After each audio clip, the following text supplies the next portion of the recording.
For the last few years, former Vice President Al Gore has been taking every opportunity to remind the American people that George W. Bush took us to war about weapons of mass destruction that were never there and a terrorist threat in cahoots with Saddam Hussein that never existed.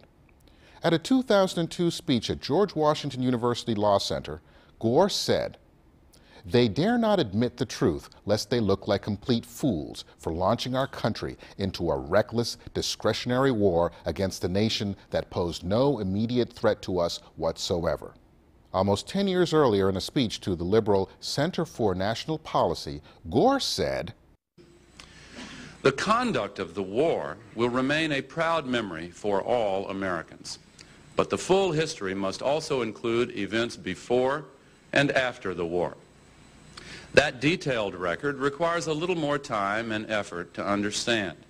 And if we really want to judge President Bush's stewardship of policy, then we had better pay attention to that detailed record, which provides a deeply disturbing look at a blatant disregard for brutal terrorism, a dangerous blindness to the murderous ambitions of a despot, and what certainly appears to be an ongoing effort to hide the facts from the American people whose tax dollars paid for this policy and whose sons and daughters risked and lost their lives in its pursuit."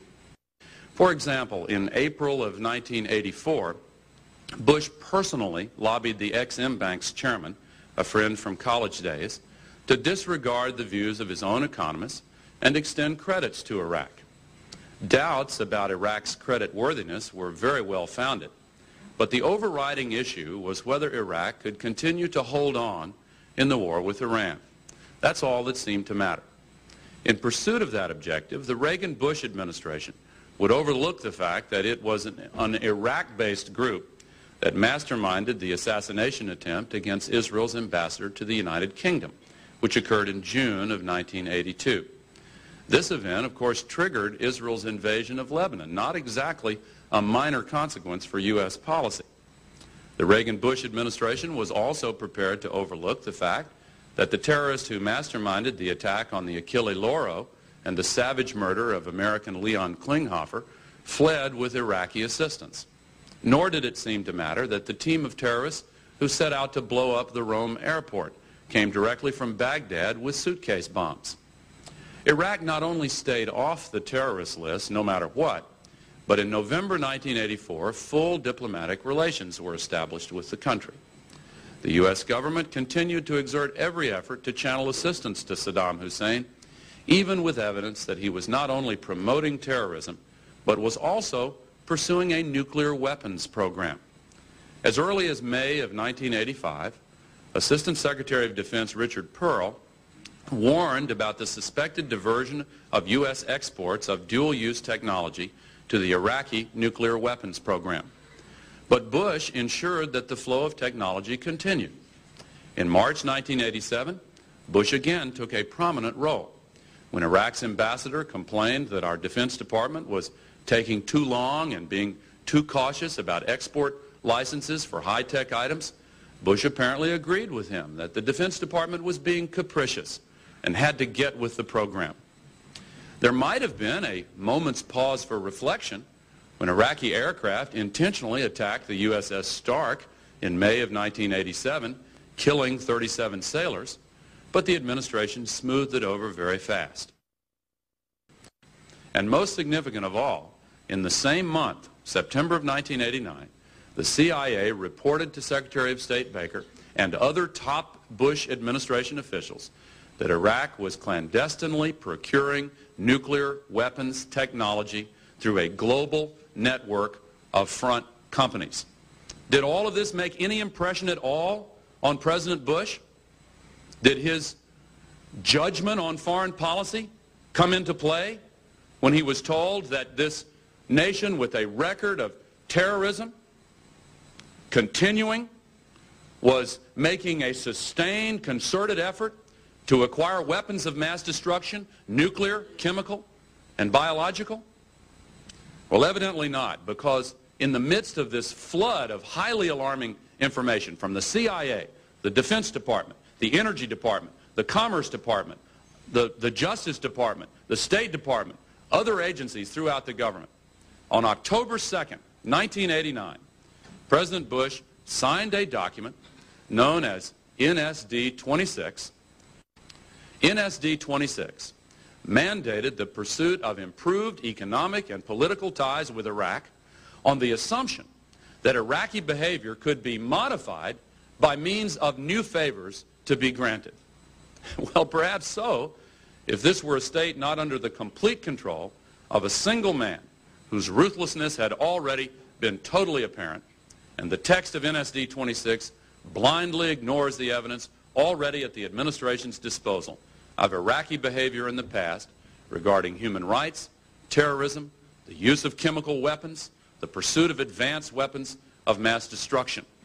Instead, it makes an heroic assumption of good behavior in the future on the basis of an interesting theory, namely that Iraq would suddenly and completely change its ways out of a fear of economic and political sanctions. Well, it leaps from the page that George Bush, both as vice president and president, had done his utmost to make sure that no such sanctions would ever apply to Saddam Hussein. Bush was the very man who had personally intervened to secure hundreds of millions of dollars in additional loans. And what was the result on the second occasion he did that? 48 hours later, Saddam ordered the attack on the USS Stark. 48 hours later. The question is unavoidable. Why should Saddam Hussein be at all concerned about a threat of action in the future from George Bush, the same man who had resolutely blocked any such action in the past? To the contrary, Saddam had every reason to assume that Bush would look the other way no matter what he did. He had already launched poison gas attacks repeatedly, and Bush looked the other way. He had already conducted extensive terrorism activities, and Bush had looked the other way. He was already deeply involved in the effort to acquire nuclear weapons and other weapons of mass destruction, and Bush knew it, but he looked the other way. In remarks to MoveOn.org at New York University on August 7, 2003, Gore said, "I'm convinced that one of the reasons that we didn't have a better public debate before the Iraq War started is because so many of the impressions that the majority of the country had back then turned out to have been completely wrong. Leaving aside for the moment the question of how these false impressions got into the public's mind, it might be healthy to take a hard look at the ones we now know were wrong and clear the air so that we can better see exactly where we are now and what changes might need to be made." Some of the false impressions Gore talked about included that Saddam was about to give the terrorists poison gas and deadly germs that he had made into weapons which they could use to kill millions of Americans. Therefore, common sense alone dictated that we should send our military into Iraq in order to protect our loved ones and ourselves against a grave threat. Saddam was on the verge of building nuclear bombs and giving them to the terrorists. And since the only thing preventing Saddam from acquiring a nuclear arsenal was access to enriched uranium, once our spies found out he had bought the enrichment technology he needed and was actively trying to buy uranium from Africa. Hold the phone! Saddam trying to buy uranium from Africa? That can't be. Joe Wilson said it never happened. It was made up to justify the war. Both Wilson and Gore can't be wrong. We had very little time left. Therefore, it seemed imperative during last fall's election campaign to set aside less urgent issues like the economy and instead focus on the congressional resolution approving war against Iraq. Now, of course, everybody knows that every single one of these impressions was just dead wrong. So while President George Herbert Walker Bush believed the Iraqi dictator's behavior could be modified and was bashed mercilessly for his naivete, today's Al Gore goes around the world stating that Saddam Hussein was just an innocent bystander, thrown under the George W. Bush bus of lies, distortion, deceit, lust for oil, power, erosion of the American people's civil liberties or lack thereof, and mass murder. Should he become a presidential candidate for 2008, Al Gore had better hope his liberal friends over at YouTube disable all video posts, political, or words like these will show the nation just how pathological the one who took the initiative in creating the internet